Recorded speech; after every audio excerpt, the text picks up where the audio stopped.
Zee TV news కి స్వాగతం. నా పేరు రమాగన్ రెడ్డి. ముందుగా ముఖ్యాంశాలు చూద్దాం. ప్రజా వ్యతిరేక విధానాలను ఎండకడతాం. మహాసభల్లో హోరెత్తిన వామపక్ష నినాదం.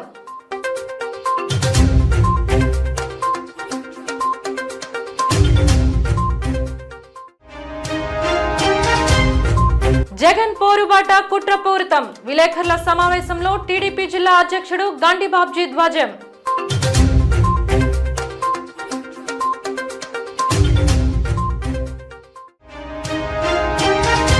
నమస్కారానికి ప్రతి నమస్కారం సంస్కారం. సోషల్ మీడియాలో వైరల్ అవుతున్న మంత్రి కొండపల్లి బొత్స పాదాభివందనంపై స్పష్టత ఇచ్చిన ఎమ్మెల్యే బండారు.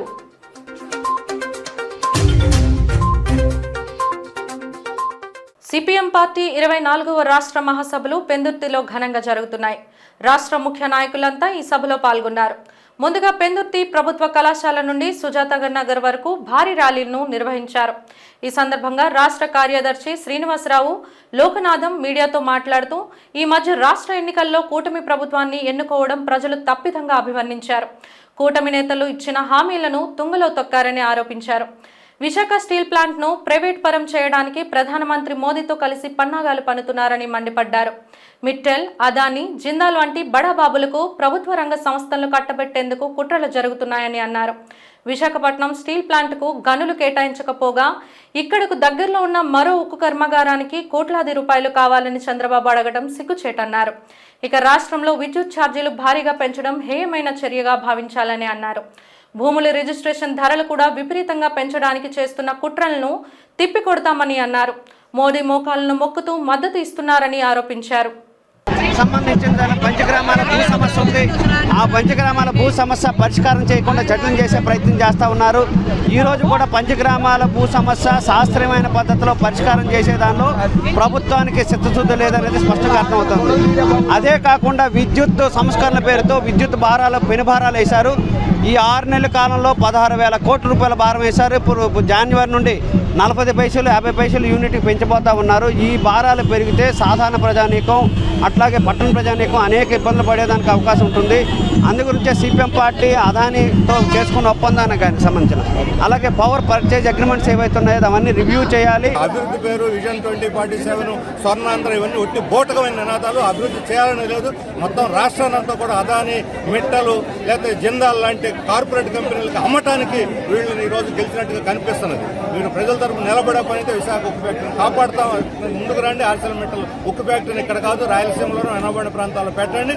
రాష్ట్ర ప్రజలు కూడా సంతోషిస్తారు. దీన్ని మూసేసేదానికోసం మెట్టలు తెచ్చి మీరు ఆయనకు సౌకర్యాలు కల్పించి విశాఖ ఉక్కు ఫ్యాక్టరీని మాత్రం తొంగలో తొక్కుతా ఉంటే మాత్రం రాష్ట్ర ప్రజలు సహించరు.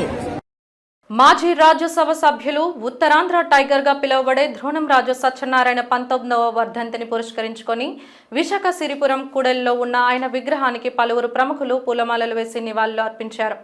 ద్రోణంరాజు సత్యనారాయణ మనవడు ద్రోణంరాజు శ్రీవాత్సవ్ వచ్చిన ప్రముఖులను స్వాగతించారు. అనంతరం వారు మీడియాతో మాట్లాడుతూ రాజకీయ కర్మాగారంగా ద్రోణంరాజు ఇంటి పేరు చిరస్థాయిగా నిలిచిపోయిందని అన్నారు. ఆయన దగ్గర శిష్యరికం చేసిన ఎంతో మంది ఇప్పుడు రాజకీయాల్లో వెలుగొందుతున్నారని అన్నారు.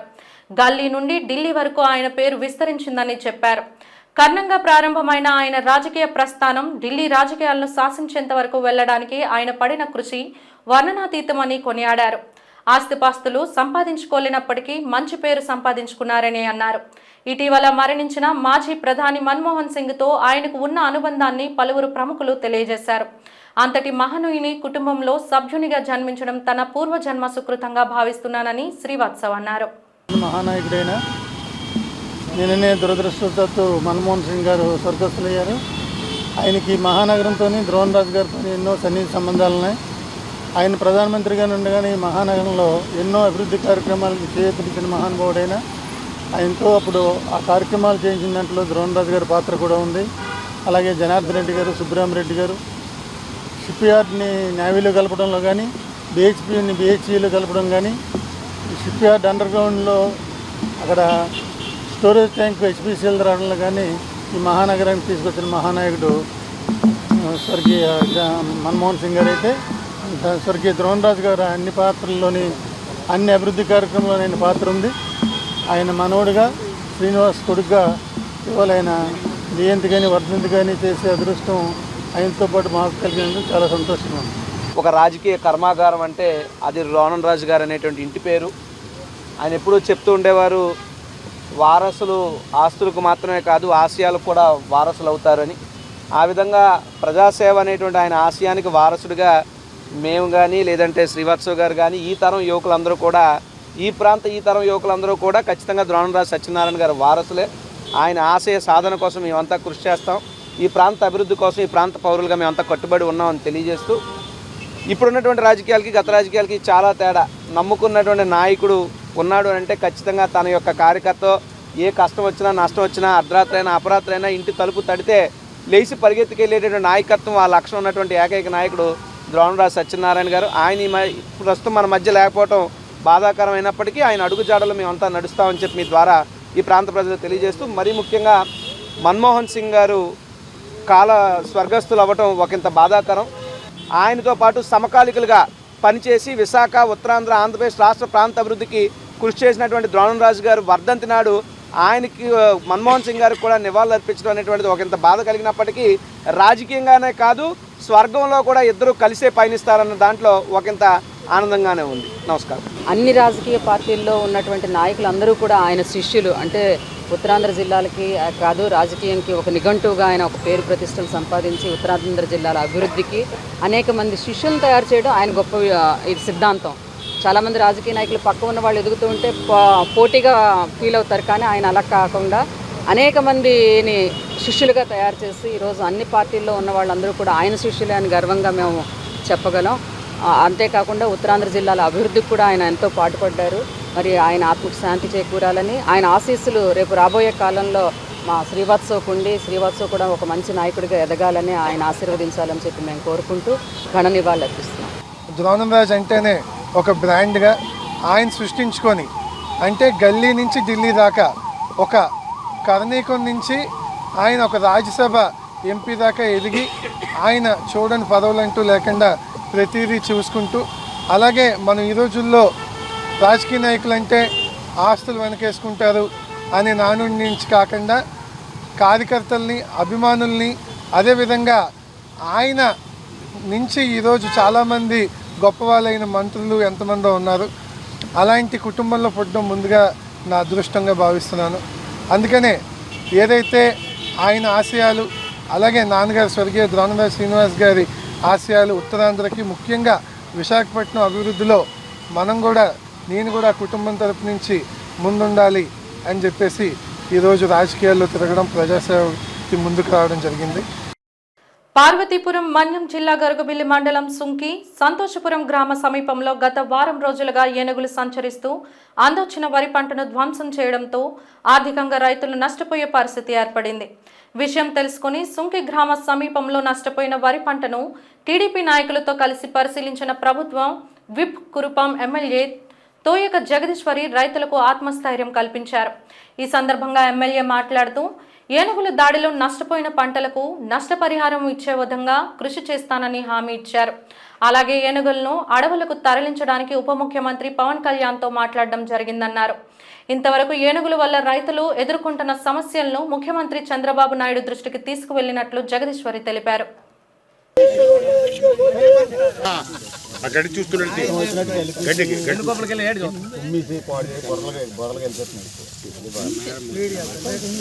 గత వారం నుండి ఏనుగులు చాలా బీభత్సం చేసి మరి రైతులకి ఎంత ఇబ్బంది పెట్టాయో మరి మొత్తం కల్లారా చూడడం జరిగింది.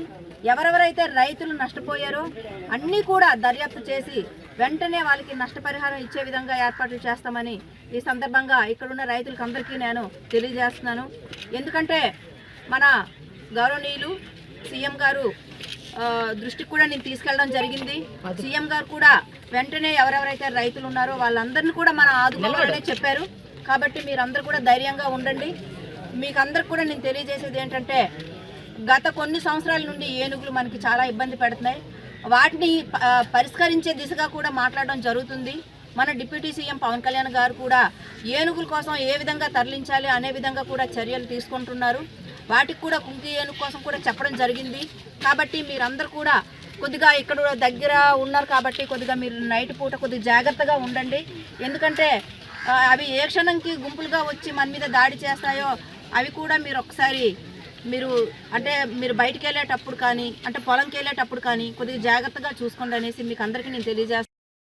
ఈరోజు నిజంగా రైతులందరూ కూడా ఒకవైపు ఏనుగులైతే ఇంకోవైపు మొన్నే గత 3 రోజుల నుండి తుఫాన్ కూడా ఇబ్బంది పెట్టడం జరిగింది. వాటి కూడా చాలా వరి చేల దగ్గర మొత్తం కూడా మొలకలు వచ్చేసిన పరిస్థితి కూడా ఇప్పుడే చూసాం. కాబట్టి ఇవన్నీ కూడా పరిష్కరించే దిశగా చూద్దామని చెప్పి మీకు అందరికీ నేను తెలియజేసుకుంటున్నాను. మీరందరూ కూడా ధైర్యంగా ఉండి ఎలాగైనా సరే మీకు నష్టపరిహారం వచ్చే విధంగా నేను చేస్తానని మీకు అందరికీ నేను తెలియజేస్తున్నాను. ప్రముఖ ఆంగ్ల రచయిత, ఫోటోగ్రాఫర్, పర్యాటకుడు అయిన స్పెయిన్ దేశ యాన్ విశాఖ అందాలను తన కెమెరాలో బంధించి ప్రపంచానికి చూపేందుకు నగరానికి వచ్చారు. టూరిస్ట్ గైడ్ అప్పన్న ఆయన్ను విశాఖ బీచ్ అందాలను చూపించేందుకు వచ్చిన సందర్భంలో జీటీవీ సిబ్బంది యాన్ను గుర్తించి ఆయనతో కాసేపు చిట్ చాట్ చేశారు. విశాఖపై యాన్ అభిప్రాయాన్ని ఇప్పుడు చూద్దాం. ఎంత వర్ణించినా చాలా ఇంకా వర్ణించాల్సిన అంశాలు కలిగినటువంటి మన విశాఖ నగరాన్ని, అదేవిధంగా విశాఖ పరిసర ప్రాంతాన్ని చూడడానికి దేశ విదేశాల నుంచి కూడా ఎంతోమంది పర్యాటకులు వస్తూ ఉంటారు. ముఖ్యంగా విశాఖపట్నం బీచ్ను అయితే కనుక చూసి ఇక్కడ ఉన్నటువంటి అందాలన్నిటి కూడా తమ కెమెరాల్లో బంధిస్తూ ఉంటారు. అలాగే అందులో భాగంగానే ఈరోజు స్వీడన్ నుంచి వచ్చినటువంటి యాన్ అన్న వ్యక్తి ఒక గొప్ప సోషలిస్ట్. అదేవిధంగా ఆయన చూసినటువంటి కవితలు కావచ్చు, లేదంటే ఆయన తీసినటువంటి ఫొటోస్ కావచ్చు, ఇవన్నీ కూడా చాలా యూట్యూబ్లో లేదంటే గూగుల్లో కూడా చాలా వరకు ప్రసిద్ధిగాంచాయి. ఈరోజు మనతో మాట్లాడి యాన్ మనతో ఉన్నారు. Sir, welcome to Vizag first of all. Thank you so much. Yeah. How is Vizag, sir? Oh, it's really nice. Nice people, nice country, and I really loved it actually. So. Comparing with other cities, comparing with other metro cities, how is Vizag? What's your opinion about it? I think it's more, for me it's more local. It's smaller, it's nicer.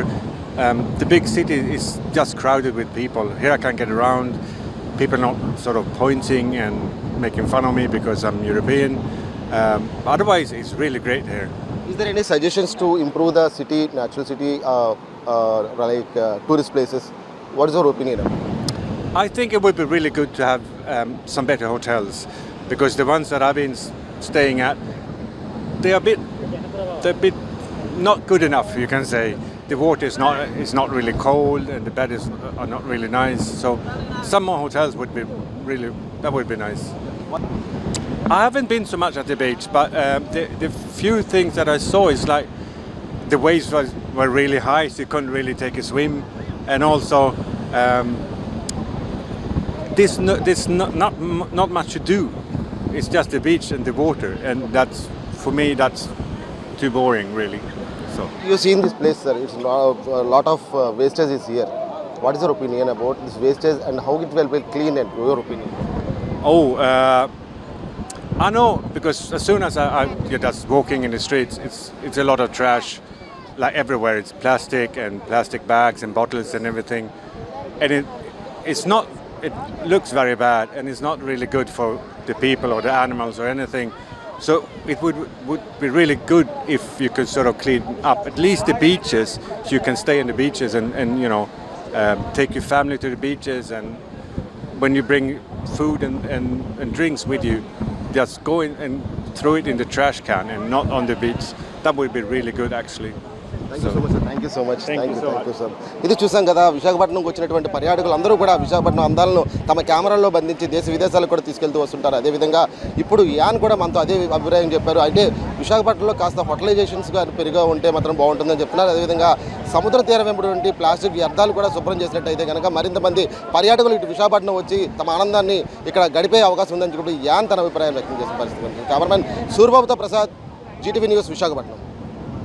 YCP ప్రభుత్వం హయాంలోనే విద్యుత్ ఛార్జీలు పెంచారని, ఇప్పుడు మళ్లీ వాళ్లే నిరసనలు చేయటం దొంగ అన్నట్టు ఉందని జిల్లా తెలుగుదేశం పార్టీ అధ్యక్షులు, రాష్ట్ర cooperative oil seeds growers federation chairman గండి బాబ్జీ అన్నారు.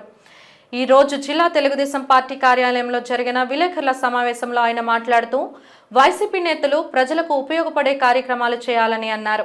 రాష్ట్ర ప్రజలు నమ్మి వైసీపీకి అధికారం ఇస్తే 5 ఏళ్లు రాష్ట్రాన్ని సర్వనాశనం చేసిందని అన్నారు. ఇప్పుడిప్పుడే రాష్ట్రం గాడిలో పడుతుందని, పప్పు బెల్లంలా డబ్బులు పెంచామని, తప్పకుండా తామే అధికారంలోకి వస్తామనుకున్న వారికి ప్రజలు చుక్కలు చూపించారని అన్నారు. రేషన్ బియ్యం దారుణంగా పక్కదారి పట్టించారని ఆరోపించారు. ధర్నా చేస్తే చాలా ప్రజలు కూడా గౌరవం ఇస్తారు. ఇంకా 6 నెలలు అవ్వలేదు, మీరు కొంచెం రెస్ట్ తీసుకోండి. డబ్బులు సంపాదించారు శుభ్రంగా, ఆ కంట్రీ ఈ కంట్రీ ఇక్కడ మా కొంతమంది కోడిగూడు మంత్రులు ఆగి నెలకు తిప్పేస్తున్నారట ఫారెన్. అలా ఇల్లు రండి మీరు అందరూ, మీ జగనం నువ్వు ఇల్లు రాబోయా, నువ్వు కూడా అమెరికా జెరూసలం ఇవన్నీ ఉన్నాయి, ఇవన్నీ తిరిగి వస్తే బాగుంటుంది. ఇంకొక 6 నెలలు రెస్ట్ తీసుకొని అప్పుడు ధర్నాలు చేయండి, ప్రజలు కూడా నమ్ముతారు మీరు ఏదైతే చేసినా కూడా అని చెప్పి మేము తెలియజేస్తూ, ముఖ్యంగా ఇక్కడ అభివృద్ధిని మీరు అడ్డుకోవాలనుకుంటున్నారా, మీలాగా లేకపోతే కాలం గడిపేసి ప్రజల నెత్తి మీద అప్పులు తెచ్చి చేయి పెట్టమంటారా అని చెప్పి మీ ద్వారా అడుగుతున్నా ఈ వైసీపీ నాయకుల్ని.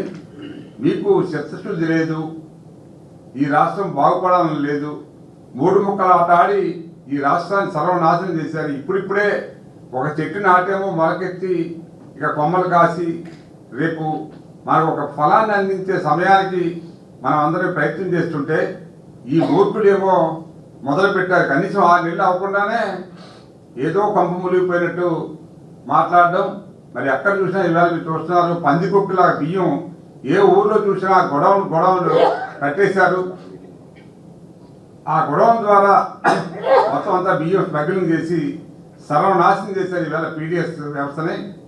ఇవాళ బియ్యం తీసుకుంటారంటే బహుశా వీళ్ళ కోసమే ఈ పీడిఎస్ నడుస్తుంది అనేది ఇవాళ ప్రజలకు అర్థమవుతుంది. అసలు నన్ను అడిగితే ఈ పీడిఎస్ వ్యవస్థ సక్రమంగా నడవాలంటే ప్రతి జిల్లాలో కూడా మొన్ననే పవన్ కళ్యాణ్ గారు చెప్పినట్లు చాలా పటిష్టమైన వ్యవస్థలు ఒక దాన్ని దీని మీద ఏదైతే విజిలెన్స్ పెడుతున్నామో ఆ విజిలెన్స్ స్ట్రాంగ్గా టీంని గట్టిగా పెట్టుకొని దీన్ని టైప్ చేస్తే ఇంకా బాగుంటుంది. ఇలాంటివన్నీ కూడా చేస్తూ అట్లాగే మెట్రో కూడా మనం డీటెయిల్ ప్రాజెక్ట్ రిపోర్ట్ కూడా వచ్చేసిన త్వరలోనే విశాఖపట్నానికి కూడా మెట్రో కూడా చాలా అవసరం అని చెప్పి మరి పెద్దలు చెప్పారు. ఇన్ని ప్రాజెక్టులు మనం విశాఖపట్నంలో 6 నెలల్లో సాధించామంటే మరి అంత గొప్ప విషయం మీరందరూ కూడా మీ ద్వారా ప్రజలు తెలియజేయాలని చెప్పి కోరుతూ, ఏదైతే ఈ మూర్ఖులు మొదలెట్టారో ఇటువంటి ధర్నాలు మీరు మానుకొని ఈ ప్రభుత్వాన్ని సహకరించండి. మీకు ఏదైనా నిజమైన కష్టం వస్తే ప్రజలే అడుగుతారు, అప్పుడు చేయండి మీ ధర్నాలు ఏమైనా చేస్తే అని చెప్పి మీకు తెలియజేస్తూ, ఇటువంటి తిరుగుళ్ళు మానుకోండి, ఈ ధర్నాలు మానుకోండి. దక్షిణ నియోజకవర్గాన్ని మోడల్ నియోజకవర్గంగా తీర్చిదిద్దడమే లక్ష్యంగా పనిచేస్తున్నానని నియోజకవర్గ ఎమ్మెల్యే వంశీకృష్ణ శ్రీనివాస్ అన్నారు. 32వ వార్డు భీంనగర్లో ఆర్చును, అలాగే అక్కడ సాయిబాబా వినాయక ఆలయాల వద్ద మరో ఆర్చును ఆయన ముఖ్య అతిథిగా పాల్గొని ప్రారంభించారు. ఈ సందర్భంగా ఆయన మాట్లాడుతూ 32వ వార్డు అభివృద్ధికి కృషి చేస్తానని చెప్పారు. భీంనగర్ ప్రాంతవాసులు ఎప్పటి నుంచో అక్కడ ఆర్చ్ నిర్మాణం చేయాలని అభ్యర్థిస్తున్నట్లు చెప్పారు.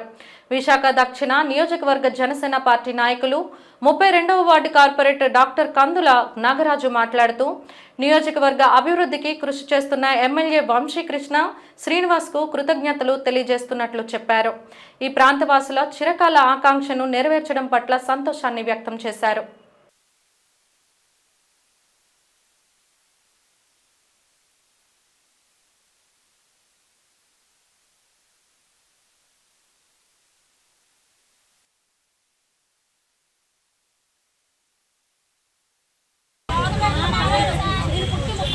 మరి ఈరోజు భీమనగర్ 32వ వార్డులో అనేక సంవత్సరాలు బట్టి కూడా ఒక సెంటిమెంట్గా కూడుకున్నటువంటి ఈ ప్రాంతంలో అటువైపు ఏమో బరిల్ గ్రౌండ్ ఉంది, ఇక్కడేమో దేవాలయాలు ఉన్నాయి.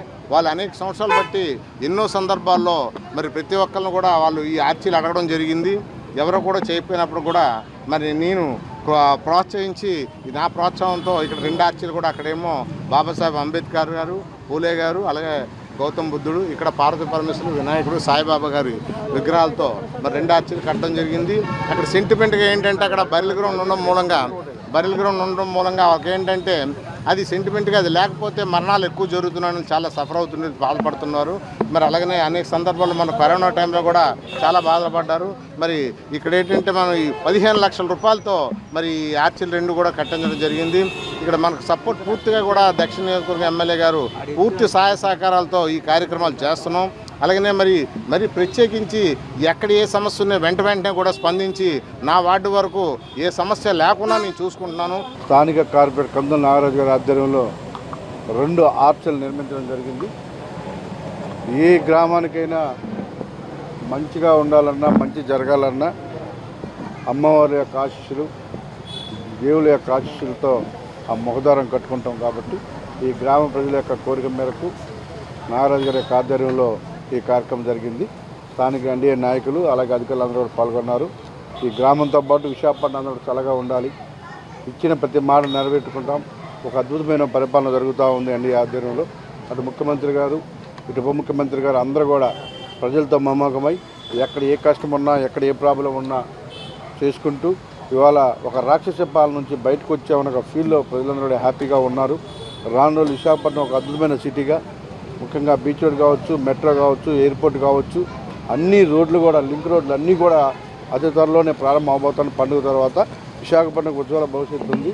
దేశ విదేశాల్లో స్థాపించిన నాట్యం డాన్స్ అకాడమీ తన నూతన శాఖను విశాఖలో ప్రారంభించనున్న సందర్భంగా ఈ నెల 29వ తేదీన వుడా చిల్డ్రన్ ఏరినాలో ఆమె ప్రదర్శన ఏర్పాటు చేయనున్నట్లు కార్యక్రమ నిర్వాహకులకు తెలిపారు. ఈ మేరకు వారు మీడియాతో మాట్లాడుతూ ప్రపంచ స్థాయి గుర్తింపు పొందిన నాట్యకారిణి అమూల్య తన ప్రదర్శనలో తోడే మంగళం, శబ్దం, దశావతారం, గోవర్ధన గిరిధార, అన్నమాచార్య కీర్తన, జావళి, తిల్లాన వంటి పలు నృత్యాంశాలను ప్రదర్శించనున్నారని తెలిపారు. నగరవాసులు ఈ ప్రదర్శనను తప్పక తిలకించాలని వారు కోరారు. చాలా మందిని ఇక్కడ చూస్తున్నాను. అందరూ నాకు అమెరికాలో నాట్యం డ్యాన్స్ అకాడమీ అని భరతనాట్యం స్కూల్ ఉంది. తను నా పాప, తను మెడికల్ ఎడ్యుకేషన్ ట్రాక్లో ఉంది న్యూయార్క్ యూనివర్సిటీలో. అదే సమయంలో తను భరతనాట్యం చిన్నప్పటి నుంచి నా దగ్గర నేర్చుకుని మా గురువు గారు అంటే లేట్ అవసరాల రుక్మాజీరావు గారి డిసైపుల్స్ అంటే ఫర్ ఎగ్జాంపుల్ సుగుణారాణి ఇంకా వేరే ఫ్రెండ్స్ కూడా ఉన్నారు, అందరి దగ్గర నుంచి కూడా క్లాసెస్ తీసుకుంటుంది. ఈరోజు మేము ఈ ప్రోగ్రామ్కి అమెరికా నుంచి చాలా కష్టం అంటే టైమింగ్ అన్నీ అడ్జస్ట్ చేసుకుని వచ్చాము. పర్ఫార్మెన్స్ చేసి ఆ పర్ఫార్మెన్స్ ద్వారా మాకు ఇక్కడ ఉన్న ఫ్రెండ్ సర్కిల్, చుట్టాలు, బంధువులు, పిల్లలు చూసి మోటివేట్ అవుతారు. ఎందుకంటే తను చాలా డిసిప్లిన్డ్గానే చక్కగా అమెరికా పిల్ల కదా అని చెప్పేసి సింపుల్గా కాదు, ప్రాపర్గా ఎవ్రీడే ప్రాక్టీస్ చేసుకొని చక్కగా నేర్చుకుంటుంది. తను చూసి అందరూ మోటివేట్ అవుతారు. అలాగా వేరేగా మేము కూడా ఇక్కడ ఒక స్కూల్ స్టార్ట్ చేసుకుంటే ఒక బ్రాంచ్ ఇక్కడ వేరేగా టీచర్స్ని ఇలాగలాగా ఎంప్లాయ్ చేసుకొని అక్కడ కూడా క్వాలిటీ ఎడ్యుకేషన్ ఇవ్వగలము. అక్కడ స్టూడెంట్స్కి కూడా ఇండియా నుంచి టీచర్స్ ఉంటారు చెప్పేవాళ్ళు. అక్కడ నుంచి స్టూడెంట్స్ని పర్ఫార్మెన్సెస్ తీసుకొస్తే ఇక్కడ స్టూడెంట్స్ పిల్లలు చూసి అయ్యో వీళ్ళు అమెరికా నుంచి వచ్చే పిల్లలు కూడా వీళ్ళు చేస్తున్నారు అని వాళ్ళకి మళ్ళీ ఫ్రెండ్స్ కూడా ఉంటారు కదా. మనకి ఇక్కడ స్కూల్ ఉంటే ఆ స్కూల్లో ఉండే పిల్లలు వీళ్ళు అందరూ కంబైన్ చేస్తే కల్చరల్ ఇంటరాక్షన్ వీళ్ళకి వాళ్ళ కల్చరు వీళ్ళ కల్చరు కూర్చొని మాట్లాడుకొని ప్రాక్టీసులు చేసుకొని ఒక గ్రూప్ డ్యాన్సెస్ చేయనా, ఒక డ్యాన్స్ డ్రామా చేసి ఒక మెసేజ్ పెట్టాలన్నా బాగుంటుంది అని మా ఉద్దేశం అండి. ప్రభుత్వ బడులను రక్షించుకుందామంటూ యూటీఎఫ్ పిలుపు మేరకు జనవరి 5 నుండి 8వ తేదీ వరకు కాకినాడ వేదికగా స్వర్ణోత్సవ మహాసభలు నిర్వహించనున్నట్లు యూటీఎస్ నాయకులు తెలిపారు. ఈ మేరకు ప్రజల్లో సభలపై అవగాహన కల్పించేందుకు కాకినాడలో యూటీఎఫ్ జెండాలు చేతబట్టి నినాదాలు చేశారు. ఈ సందర్భంగా వారు మాట్లాడుతూ ప్రభుత్వ బడుల రక్షణే ధ్యేయంగా తాము ముందుకు వెళ్తున్నామని, విద్యకు తొలి అడుగు పడేది బడుల్లోనే అన్న సత్యాన్ని నేతలు, ప్రభుత్వాలు గ్రహించాలని కోరారు. భావితరాలకు ఉన్నత విద్యను అందించాలంటే బడులు పరిరక్షించబడాలని విజ్ఞప్తి చేశారు. యూటీఎఫ్ నిర్వహిస్తున్న స్వర్ణోత్సవ మహాసభల్లో ఈ అంశంపై వ్యక్తులు ప్రసంగించనున్నట్లు తెలిపారు. అలాగే అందుకు సంబంధించిన ఉద్యమ ప్రణాళికను ఆయన సిద్ధం చేయనున్నారని తెలిపారు. ఈ మహాసభలను ప్రజలు తప్పక విజయవంతం చేయాలని పిలుపునిచ్చారు. ఈరోజు ఆంధ్రప్రదేశ్ సైకో ఉపాధ్యాయ ఫెడరేషన్ 17వ విద్యా వైజ్ఞానిక మహాసభల ప్రచార యాత్ర 2వ రోజు రాజాంపట్నానికి విచ్చేయడం జరిగింది. ఈ సందర్భంగానే ఈ ఉపాధ్యాయులందరికీ ఒక పిలుపు ఇవ్వడం జరుగుతుంది. విద్యా వైజ్ఞానిక మహాసభల్ని అందరూ హాజరై విజయవంతం చేయాలని చెప్పి కాకినాడలో జనవరి 5, 6, 7, 8 తేదీల్లో జరుగుతున్నటువంటి ఈ మహాసభలకి రాష్ట్ర ముఖ్యమంత్రి నారా చంద్రబాబు నాయుడు, విద్యాశాఖ మంత్రి నారా లోకేష్ కూడా విచ్చేస్తున్నారు. కాబట్టి ఉపాధ్యాయులందరూ పెద్ద ఎత్తున హాజరై ఈ విద్యారంగ చర్చల్లో పాల్గొవాలని చెప్పి విద్యారంగ పరిరక్షణ కోసం ప్రభుత్వ విద్యారంగాన్ని కాపాడుకోవడానికి ఆవశ్యకతని తెలియజేసే సదస్సుగా దీన్ని మహాసభల్ని జరుగుతున్నాం. ఈ మహాసభలకి సుమారుగా 30,000 మంది రాష్ట్ర వ్యాప్తంగా ఉపాధ్యాయులు హాజరవుతూ ఉన్నారు. కాబట్టి ఈ కార్యక్రమాన్ని అందరూ హాజరు కావాలని చెప్పి ఈ ప్రచార యాత్రని నిర్వహిస్తున్నాం. వైఎస్ఆర్ జిల్లాలో 4 రోజుల పర్యటనను ముగించుకొని రోడ్డు మార్గం గుండా బెంగళూరు వెళ్తున్న మాజీ ముఖ్యమంత్రి వైసీపీ అధ్యక్షులు జగన్మోహన్ రెడ్డికి అడుగడుగునా అభిమానులు జేజేలు పలికారు.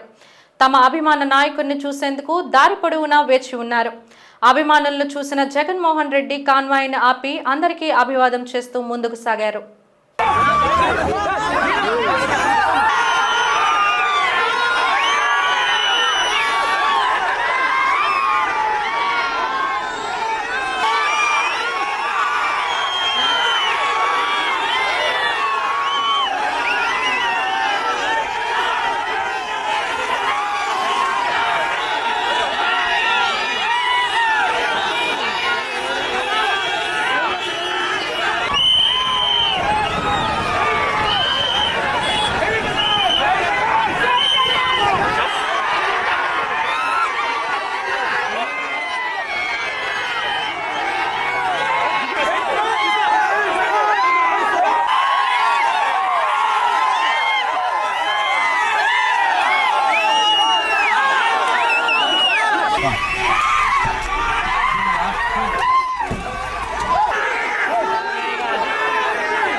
అక్రిడిటేషన్పై ఆంధ్ర విశ్వవిద్యాలయంలో అవగాహన కార్యక్రమం నిర్వహించారు. ఏయూ సివిల్ ఇంజనీరింగ్ విభాగం సెమినార్ హాల్లో నిర్వహించిన ఈ కార్యక్రమంలో ఉపకులపతి శశిభూషణ్ రావు ముఖ్య అతిథిగా పాల్గొన్నారు. ఈ సందర్భంగా కార్యక్రమ నిర్వాహకులు ఏయూ సివిల్ ఇంజనీరింగ్ విభాగాధిపతి ఆచార్య వి సత్యనారాయణ రెడ్డి మాట్లాడారు. National accreditation board for testing and calibration laboratory సర్టిఫికేట్ను నేడు అన్ని ప్రభుత్వ, ప్రైవేటు సంస్థలకు తప్పనిసరి కానుందన్నారు. ఇంజనీరింగ్, సైన్స్ కళాశాలల్లో దాదాపు అన్ని విభాగాల్లో ఉన్న ల్యాబొరేటరీల్లో నాణ్యత నియంత్రణ చేస్తున్నారనే దానికి ఇకపై NABL సర్టిఫికేట్ తప్పనిసరి కాబోతోందని చెప్పారు. ఈ అవగాహన కార్యక్రమంలో ఉన్నతాధికారులు, ఆచార్యులు, పరిశోధకులు పాల్గొన్నారు. I wish this awareness program on NABL accreditation and its benefits to be a grand success. But before I conclude, I would like to highlight few achievements of this university for those who are not familiar with this university, especially for the representatives of the NABL and other participants who have come from various industry and other institutes. Our Andhra University is established in the year 1926, which is marching towards celebrating its centenary celebrations next year. It spreads over 434 acres and it has 179 courses or programs we are running, and it has 58 departments. We have got number of faculty and teaching faculty as well as research scholars who are deeply involved in doing research work at present. And particularly this particular university, recent achievements of this particular university, if you see, we are accredited with NAAC A++ grade, scoring 3.74, which is placing us among the top three Indian universities. Similarly, if you see the NIRF ranking of our university, we secured 7th position among all the state government or public universities and 41st in overall. Accreditation is considered as one of the strong tools to remove or reduce the technical barriers to trade, to conduct not only within the country and also facilitate trade across various other countries. So industry or a laboratory who is located in India and performing business should get facilitated with all such accreditation activities so that to help them in doing the trade and commerce activities within the country, and not only within the country, even in other countries also. మంత్రి కొండపల్లి శ్రీనివాస్ పై social మీడియాలో వస్తున్న ఆరోపణలను తిప్పికొట్టిన మాజీ మంత్రి Madugula TDP MLA Bandaru Satyanarayana Murthy తన selfie వీడియోని post చేశారు. YCP నేత బొత్స సత్యనారాయణ కాళ్లకు ముక్కారంటూ మంత్రి కొండపల్లి శ్రీనివాస్ పై సోషల్ మీడియాలో వస్తున్న వార్తలు అవాస్తవం అంటూ తన వెర్షన్ తెలిపారు. మానవ వనరుల శాఖ మంత్రులు, జాతీయ ప్రధాన కార్యదర్శి లోకేష్ బాబు ఆశీస్సులతో విజయనగరం జిల్లా నుంచి కొండపల్లి శ్రీనివాస్ గారు చిన్న వయసులోనే వారి ఆశీస్సులతో మంత్రి పదవి లభించి తద్వారా ప్రజలకు సేవ చేయాలని ఒక నిజాయితీ దృక్పథంతో పనిచేస్తున్న కొండపల్లి శ్రీనివాస్ గారి మీద అబోధ కల్పనలు చేస్తూ కొన్ని పత్రికలు, కొన్ని యూట్యూబ్ ఛానల్స్లో తప్పుడు సమాచారాన్ని ప్రజలకు అందిస్తున్నారు. అతను విమానాశ్రయంలో మేము అందరూ ఉంటుండగానే అందరూ కలిసికట్టుగా ఒకరికొకరు గౌరవించుకున్నాం, పరిచయాలు చేసుకున్నారు. ఆ తరుణంలో ప్రతిపక్ష నాయకులు బొత్స సత్యనారాయణ గారు వస్తే ఆయన కూడా అభివాదం చేస్తూ ఆయన కూడా ప్రతి అభివాదం చేయడం జరిగింది. కానీ ఆయనకి ఏదో కాళ్ళకు ముక్కారని, ఆయన ఆశీర్వచనం తీసుకున్నాడని రకరకాల వదంతులు కొన్ని పేపర్లో, ఇంకో సూర్య పేపర్ అనుకుంటాను, అదే రకంగా కొన్ని ఛానల్స్లో అతని పైన బురద జల్లడం ఇది మంచి పద్ధతి కాదు. లేని అవాస్తవాలైన వార్తల్ని, లేనటువంటి దుష్ప్రచారాన్ని, ఎవరూ లేని అక్కడ ఎయిర్పోర్ట్లో ఉన్నది శాసనసభ్యులు మాత్రమే. అలాంటప్పుడు పత్రికలు లేవు, యూట్యూబ్ ఛానల్స్ లేవు. అలాంటి తరుణంలో కొండపల్లి శ్రీనివాస్ గారు సాష్టాంగ నమస్కారం చేశారనో, కాళ్ళకు దండం పెట్టారనో, ఈ రకమైనటువంటి తప్పుడు వార్తలు చేసి ఒక యువకుడి పైన ఒక నూతనంగా రాజకీయాల్లోకి వచ్చి ఆయన పైకి రావాలని ఆశతో పనిచేస్తున్న విశాఖ దృక్పథంతో ఉన్న కొండపల్లి శ్రీనివాస్ గారు పెంచిన అబోధ కల్పనని ఖండిస్తున్నాను. అలాంటి తప్పుడు ప్రచారం చేయొద్దని లేనిపోయిన అబోధ కల్పించొద్దని నేను ఆ మీడియాకి కానీ ఆ పేపర్లకు కానీ చెప్తూ మరొకసారి ఆయనకి కొండపల్లి శ్రీనివాస్ గారి మంత్రి గారికి భగవంతుడు ఆశీస్సులు ఉండాలని మనసావాచ కోరుకుంటాను. నమస్కారం. వార్తలు ముగించే ముందు హెడ్లైన్స్ మరోసారి. ప్రజా వ్యతిరేక విధానాలను ఎండకడతాం, మహాసభల్లో హోరెత్తిన వామపక్ష నినాదం.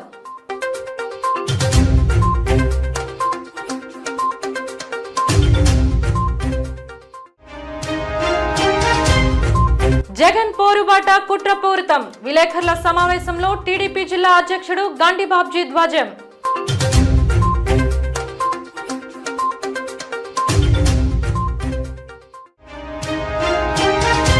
నమస్కారానికి ప్రతి నమస్కారం సంస్కారం. సోషల్ మీడియాలో వైరల్ అవుతున్న మంత్రి కొండపల్లి బొత్స పాదాభివందనంపై స్పష్టత ఇచ్చిన ఎమ్మెల్యే బండారు.